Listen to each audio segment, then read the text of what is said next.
The second part of part 2 addresses religion and ethics.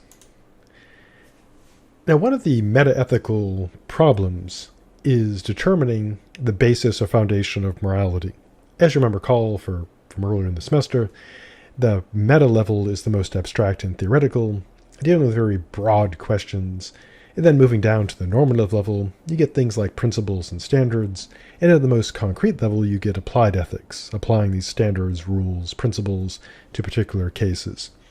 And one of the broadest problems in morality, as a branch of philosophy, is that question.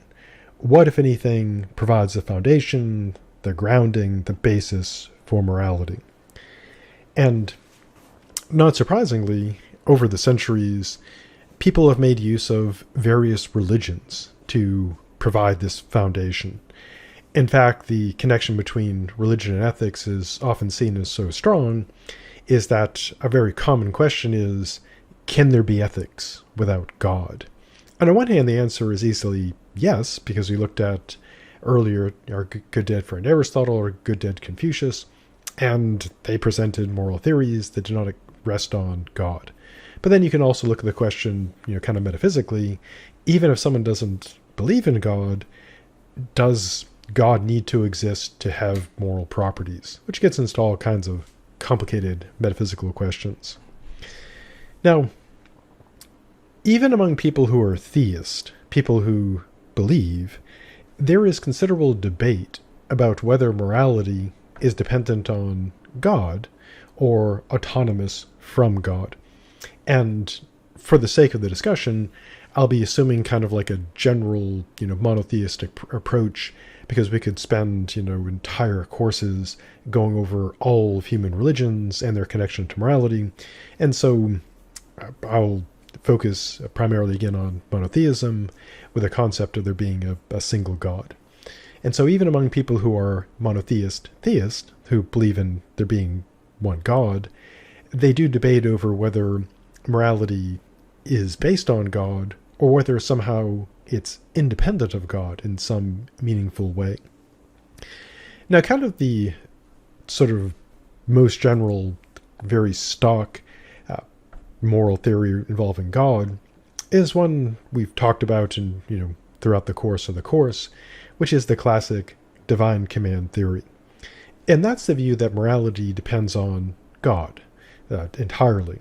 So morally good equals commanded by God.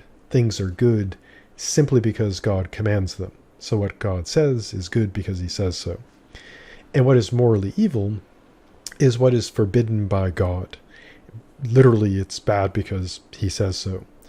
And so on this view, if someone is a divine command theorist of some type, and there are many different types of this, morality would be utterly dependent on God's will and would have no independent basis. It is, as I've said, things are good because God says they're good, they're bad because God says they're bad. To use kind of an obvious analogy, it'd be kind of like the parent command view of morality, where whatever one's parent says is acceptable, and whatever they forbid is forbidden, simply because they say so. Now, as I mentioned, not every theist, not every believer embraces divine command theory. There's a wide diversity in views about ethics and God, even among people who believe in God. Now, kind of the opposing view to divine command theory is the general concept of what's called the autonomy thesis. And this is the view that morality does not depend on God, and hence is independent of God. And what this amounts to is that moral goodness and moral evil are not simply a matter of what God says. It is something different. And depending on the theorist you're looking at, the answer will vary. So on this view, for those who are theists that believe in God, and they believe in the autonomy thesis that morality is independent of God, they would typically accept that God is subject to moral assessment, but generally they would accept that God is utterly morally perfect under that standard. Now, a good example of this a person will look at is our good dead friend Immanuel Kant. Now, according to Kant, we intuitively want moral goodness to be linked with happiness. We want, being good to result with being happy as, a reward or some other connection.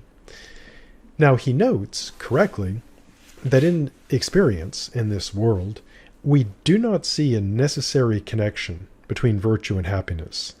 We see good people, suffering horribly. We see wicked people seemingly successful and, enjoying themselves. And I mean, true, sometimes wicked people do get caught and punished, and sometimes the good are happy.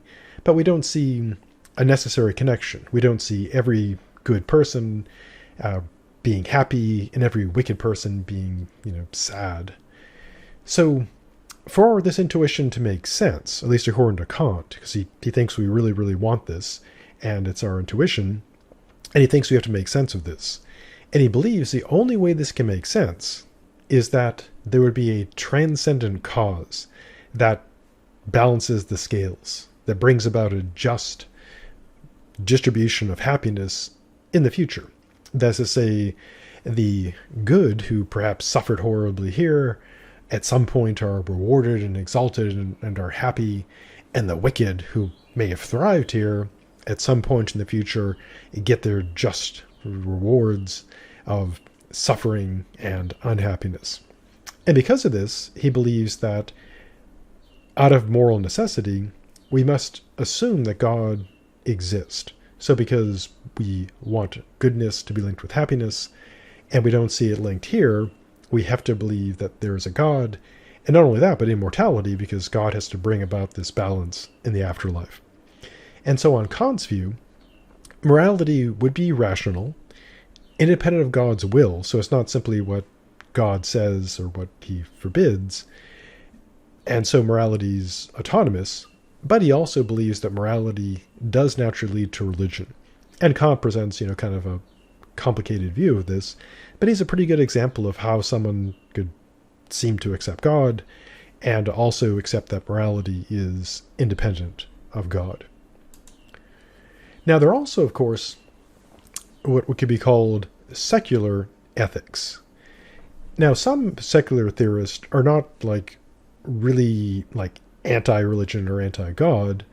Examples would include our good dead friend Bertrand Russell, who is actually legitimately a famous philosopher.